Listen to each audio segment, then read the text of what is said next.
Kitchen फायरमा चाहिँ कहिले पनि पानी हाल्नु हुँदैन। पानी हाल्दा यहाँले हेर्नुभयो नि मैले आगो चाहिँ झन् ठुलो भएर गयो। अब यहाँ त खुला थियो र केही भएन। घरमा त त्यति माथिसम्म चाहिँ अरू बल्ने चिजहरू र्याकहरू पर्दाहरू केहीले भेट्न सक्छ नि। अनि त्यो भेट्न साथ त्यसपछि आगो चाहिँ उभइहाल्छ। अब आगोमा चाहिँ सबभन्दा महत्त्वपूर्ण कुरो चाहिँ आगोमा जहिले पनि हामीले सावधानी अपनाउनु पर्यो र आगो लागिहाल्यो भने प्यानिक हुनु भएन, आत्तिनु भएन। आत्तियो भने चाहिँ बर्बाद हो। नात्तिकन त्यसलाई म ट्याकल गर्छु भनेर लाग्यो भने सकिन्छ सुरुवाती अवस्थामा। आत्तेर हामी अब त्यहाँ त्यति हुनछ छोडेर हिँडेपछि त यसले गर्ने काम त गरिहाल्छ। त्यही भएर हामी आत्तिनु भएन। र अब यो चाहिँ हाम्रो निभाउने तरिका चाहिँ पानी हाल्नु भएन। फायर ब्ल्याङ्केट छ भने फायर ब्ल्याङ्केटले गर्नु पऱ्यो। फायर ब्ल्याङ्केट छैन भने ढक्कन लिडहरू हुन्छ नि त्यसले चाहिँ छोपेर गर्नु पऱ्यो। अब यहाँ यसरी चाहिँ हाल्दाखेरि उछिटेर यहाँ शरीरमा आग लाग्यो, शरीरमा चाहिँ कहीँ टिप्यो भने आगो टिप्न साथ हामी आत्तेर चाहिँ हामी यसरी दौडिन्छौँ। त्यसले गर्दा हामी दौड्यौँ भने यहाँ चाहिँ अलिकति आगोले भेटेको छ नि, हामी दौडिन साथ अक्सिजन सप्लाई बढी हुन्छ अनि त्यो चाहिँ अझ चाहिँ बढ्छ र अनि त्यसले चाहिँ हामी दौडिँदा साथ झन् मासतिर गरेर शरीरमा भेट्छ। यहाँ यसरी म काम गर्दैछु, यहाँ भेट्यो भने म दौडेर नभाग्ने। त्यो भयो भने त्यो त्यसै हुनसाथ ड्रप गर्नुभन्दा अगाडि यसरी फेस छेक्नुपर्छ। जस्तो यहाँ कतै लागेको छ भने यसमा आउन सक्छ, त्यो भयो भने पहिला फेस छेक्ने हो। यसरी स्टप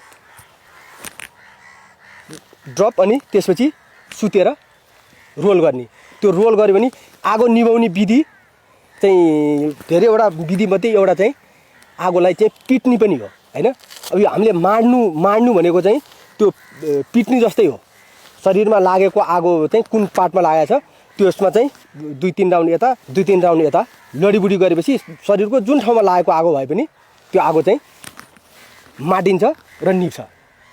र त्यसलाई चाहिँ हामी स्टप ड्रप एन्ड रोल भन्छौँ। म तपाईँलाई चाहिँ एउटा एकताल म गरेर देखाउँछु नि, तपाईँहरू कसैले गर्नुहुन्छ भने तपाईँहरूले पनि गर्न सक्नुहुन्छ। स्टप रोकिने नभाग्ने, त्यसपछि ड्रप गर्ने र यसरी सुत्ने। सुतेपछि यसलाई चाहिँ अब यो हात यसो गऱ्यो भने राम्रो।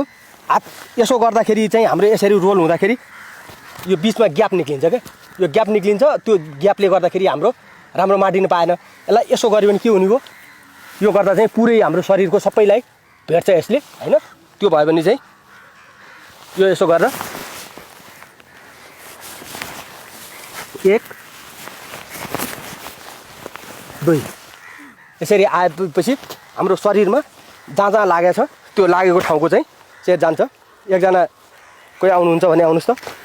जति फास्ट गऱ्यो त्यति हुन्छ, स्लो गऱ्यो नि हुँदैन। गुड, यस हो, अफ से गुड हो, यस हो। यति भयो भने भयो, तपाईँको जति लागेको भए पनि निप्छ। विपदबारे चासो राखौं, चनाखो बनाऊ। राष्ट्रिय विपद जोखिम न्यूनीकरण तथा व्यवस्थापन प्राधिकरण।